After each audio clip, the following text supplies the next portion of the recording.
E falou disso aqui, Zaidan, em algum outro momento, a respeito da reforma trabalhista. E teve uma entrevista que eu acompanhei, à Folha de São Paulo, do ministro do Trabalho, o Luiz Marinho, falando sobre a necessidade de rever a reforma trabalhista neste ano. E aí ele cita como foi a relação do Brasil com a Organização Internacional do Trabalho, lembrando que nos últimos governos, né, após o governo do PT, que foi o governo do Michel Temer e o governo de Jair Bolsonaro, e como essas relações com a OIT não foram as mais promissoras, não aconteceu algo que pudesse trazer para o Brasil uma perspectiva de melhora nessas relações. E o objetivo e a reforma aconteceu exatamente no governo Temer, que isso a partir de agora mude de figura. O Luiz Marinho prometeu muito, o Lula prometeu muito. A gente percebeu que o Luiz Marinho tirou um pouco o pé nas primeiras semanas de governo, deixou de falar sobre o tema, mas parece que esse tema vai ser retomado, Zaidan. Será que com qual perspectiva? Bom, aqui no Acontece, nós estamos há 3 anos descendo o cacete nessa reforma trabalhista e mostrando o quanto ela é ruim, como ela precariza as relações de trabalho, como ela piora as condições gerais do trabalho e como ela é nociva para os trabalhadores. Agora, lá atrás, o argumento é sempre aquele troço... É um sofisma, né? Aquele argumento falso, aquele troço ardiloso, insidioso, que diz assim: as empresas não aguentam mais, porque são muitos impostos, a carga tributária é violentíssima, e o custo Brasil, o crédito é caríssimo, e empresas grandes têm de ter um departamento só para cuidar de tributação, e tudo isso é verdade. Tudo isso é verdade. O crédito é altíssimo, é uma indecência os juros cobrados, é difícil ter crédito para investir, para aumentar a produção, para contratar. A tributação é insana e ela é tão embaralhada, né? Tão esquisita, tão difícil, que, de fato, grandes empresas têm de ter departamentos que cuidem exclusivamente de tributação. De todas as tributações, impostos, taxas municipais, estaduais, federais. E no Brasil, há uma insanidade adicional. A folha de pagamento é taxada.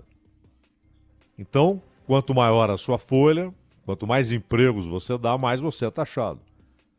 A folha de pagamentos tem um custo que o Estado impõe. O que é um absurdo, né? Uma covardia, um negócio canalha. Então, aparecem os espertos e dizem: vamos resolver? Vamos fazer o seguinte, vamos diminuir o custo do trabalho, o custo do trabalhador. Mas nós não vamos mexer na estrutura tributária insana, vamos continuar tributando folha de pagamento, vamos continuar com um crédito grotescamente alto, que muitas vezes resolve um problema imediato e depois produz a falência, a incapacidade de pagar. E vamos continuar entregando serviços públicos ruins, que afetam a produção e a distribuição da produção. Sistema rodoviário, ferroviário, portuário. Continuaremos entregando um serviço ruim e cobrando muito imposto por esse serviço ruim. Mas nós temos a solução. Nós vamos remover direitos dos trabalhadores. E foi isso que fizeram. Precarizaram. Não, isso aqui chama-se modernização. Primeiro que modernização em si é a mesma coisa. Modernizar não significa melhorar, piorar, ficar do mesmo jeito, não significa nada. Não traz necessariamente um conceito positivo. Não é necessariamente portadora a modernização de um conceito positivo, de uma qualidade, de um avanço positivo. Não é. Então, o que eles chamaram de modernização e claro, sempre usando eufemismos do tipo flexibilização, em vez de precarização, que é a realidade, eles removeram direitos. Então a gente está há 3 anos dizendo isso aqui, quando o Luiz Marinho passou a defender a revogação daquilo que foi feito, da nova legislação trabalhista, nós defendemos esse ponto de vista. E o Lula foi na mesma linha. Porém, os primeiros meses, e aí nós dissemos isso aqui, foram preocupantes, porque parecia que o Luiz Marinho era voz solitária. E dentro do governo, ninguém se moveu nessa direção. Ninguém. Nem Padilha, nem Rui Costa, que cuida lá das relações com o Congresso, porque é o Congresso que resolve, não é o governo. Se você não conversar com o Congresso, não levar o tema, não muda nada, porque só o Congresso pode alterar a lei. É essa lei. E aí, o próprio Lula, ele passou a lidar ali com a periferia do problema, a superfície do problema. Não é? Citou o caso do pessoal que trabalha para os aplicativos e tal, mas não falou mais em revogação da reforma. Ou pelo menos numa gigantesca reforma. E agora o Roberto Marinho vai para uma reunião da OIT, que ele diz nessa conversa com o Luiz Marinho, nessa reunião com o pessoal da OIT, da Organização Internacional do Trabalho, e na entrevista ao Jamil Chad, ele diz que vai levar, inclusive, a discussão sobre a questão dos aplicativos, porque é uma questão global, são empresas globais. Ele até faz uma pergunta pertinente. Elas são empresas de tecnologia ou de transporte? Porque não é que você usa uma tecnologia e contrata alguém que trabalha para si mesmo.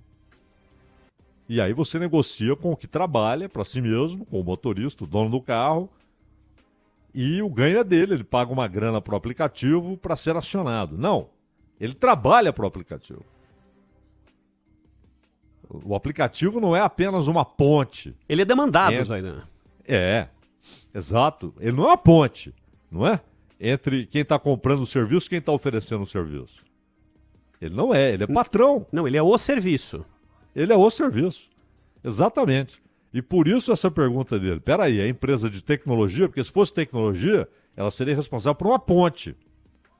Mas a tecnologia ainda existe se não houver o cidadão ali, Zaidan. Claro. Ela não tem nenhuma razão de ser se não tiver o cidadão ali pilotando o carro e estabelecendo essa relação de prestação de serviço.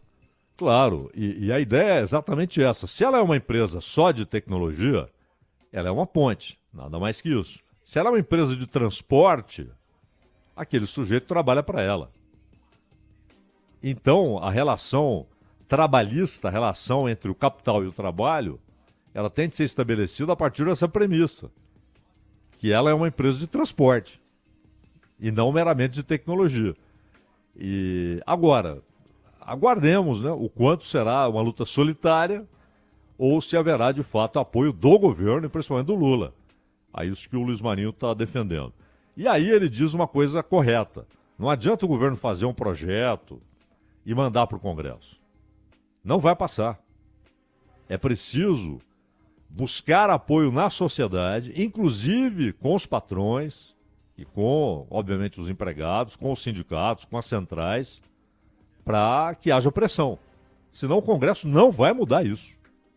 Não há a menor chance do Congresso mudar isso. E por isso a ideia do Luiz Marinho de que seja algo que chegue ao Congresso como um movimento de parte da sociedade e não como uma vontade do governo, né? Zaidan, como é que você tem visto a descrença do trabalhador com o sistema, da maneira como ele tem percebido que cada vez mais quem quer contratar coloca uma faca no seu pescoço diante das condições que são oferecidas e diante daquilo que nós falamos aqui no ano passado e no ano anterior, com tudo que aconteceu no pós-pandemia e no aumento do volume de emprego, mas claramente, além da questão da precarização, dos formatos e do tipo de contrato de trabalho, mas do ganho. As pessoas que se viam numa condição de aceitar aquilo que era oferecido. O empregador, sabendo que a situação permitia e também dentro daquilo que era possível pagar, mas o fato é que havia um conjunto de acontecimentos que levava a haver, de um lado, o trabalhador que aceitava qualquer proposta e um que estava oferecendo do outro lado aquilo que cabia dentro do orçamento dele. Quando as coisas casavam, maravilha, senão ele tinha que ou procurar mais ou ter que aumentar a proposta dele. Mas cada vez mais o cidadão que buscava emprego aceitava qualquer coisa, e por isso que o volume de emprego subiu, mas a renda caiu. Então tinha mais gente trabalhando, porém ganhando menos individualmente. Então essa questão da descrença do cidadão que busca emprego ou que está já trabalhando, mas com o sistema. E quando houve essa notícia de que aquilo que foi alterado passa pelo menos pela ideia de se voltar ou se trazer de volta uma justiça que traga relevância ao trabalhador. O trabalhador está muito mais descrente do que já foi? Muito mais. Até porque diziam que a reforma trabalhista iria produzir milhões de empregos. Mas quando você compara com o período pré-recessão, é o mesmo número de empregos formais. Não acrescentou nenhuma vaga. Nada, nada. Ao mesmo tempo, são 9 anos, em termos de comparação, 14 para 23, ao mesmo tempo, você tem muito mais gente no mercado de trabalho, porque alguns se aposentaram, mas milhões chegaram, saindo das universidades, dos ensinos técnicos, ou saindo de casa, porque tem de trabalhar, não pode nem estudar, tem de trabalhar. Então a demanda é muito maior, há muito mais gente nesse mercado. Então, na verdade, houve perda de emprego. Nesse caso, estabilização significa perda, porque há muito mais gente procurando emprego. Depois, é claro que o trabalho ele está no mercado, como qualquer mercadoria. Então, ele está sujeito à oferta e procura. Quando você tem pleno emprego, né, o desemprego está em 4%, 5%, as empresas passam a disputar mão de obra. E principalmente a mão de obra mais qualificada, é claro, mas no geral ela passa a disputar mais mão de obra. O comércio, o setor de serviços, a indústria, a agricultura passa a disputar a mão de obra porque a grande parte da mão de obra, a maior parte está empregada. Só há aquele percentual que é inevitável, 4, 5% que não estará no trabalho, não estará no mercado de trabalho. Não pode trabalhar, não quer trabalhar, não precisa trabalhar, alguma coisa assim. Agora, quando você tem pleno emprego, as empresas são obrigadas a disputarem a mão de obra. E aí oferecem salários mais altos, um plano de saúde, um vale-refeição decente. São as armas que a empresa tem, porque ela está disputando o trabalhador com a outra empresa, com o concorrente. Quando, ao contrário, há milhões e milhões de desempregados, na casa dos 2 dígitos ou acima de 7%, 8%, como nós temos hoje. É o inverso. O trabalhador fica sujeito ao que for oferecido.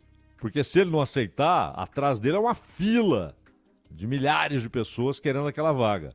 Ou ele aceita ou eles falam tchau. Você não quer, tchau, já tem outro aqui te esperando. Alguém vai aceitar. E alguém vai aceitar. Aquela vaga não ficará descoberta. E fora isso, houve essa precarização. Aí entra o problema da lei, que gerou, inclusive, as tais situações análogas à escravidão, como menciona, aliás, o Marinho nessa entrevista. Precarizou de tal maneira e, ao mesmo tempo, permite que você coloque um sujeito trabalhando 16, 18 horas por dia, 6 dias por semana, assumindo todos os riscos. E dizem que isso é saudável, que é normal, que é assim mesmo, que é a liberdade das relações de trabalho. É um trabalhador livre e uma empresa livre. Isso é uma mentira. Que sujeito livre é esse que trabalha 16, 18 horas por dia, 6 dias por semana e é senhor e dono de todos os riscos? Se ele ficar sem um instrumento de trabalho, ele não ganha nada. Cara, tenha paciência. Tá? Então, a precarização aliada a uma situação terrível. E outra coisa, enfraquecimento dos sindicatos. E houve um amplo movimento. Ninguém faz esse movimento para enfraquecer a Fiesp, a Febraban. Ninguém. A FIENG, a FIERJ, ninguém faz esses movimentos. A Confederação Nacional da Agricultura. E são sindicatos. Sindicatos patronais. Normal que existam. E devem existir.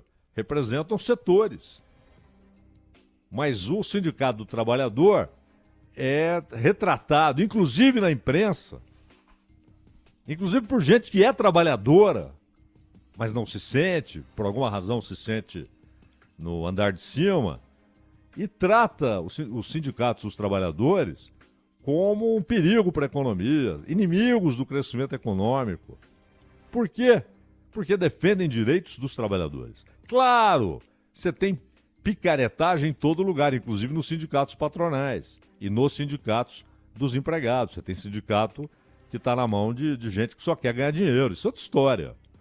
Mas os sindicatos é que são atacados. A instituição, a ideia de organização coletiva dos trabalhadores. E eles estão muito enfraquecidos. E hoje o trabalhador está meio sozinho, né? Meio solitário. O cara que é PJ, por exemplo, é um solitário.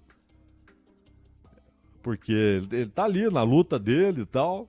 E a ideia de uma força coletiva, de uma organização coletiva, ela se torna mais distante.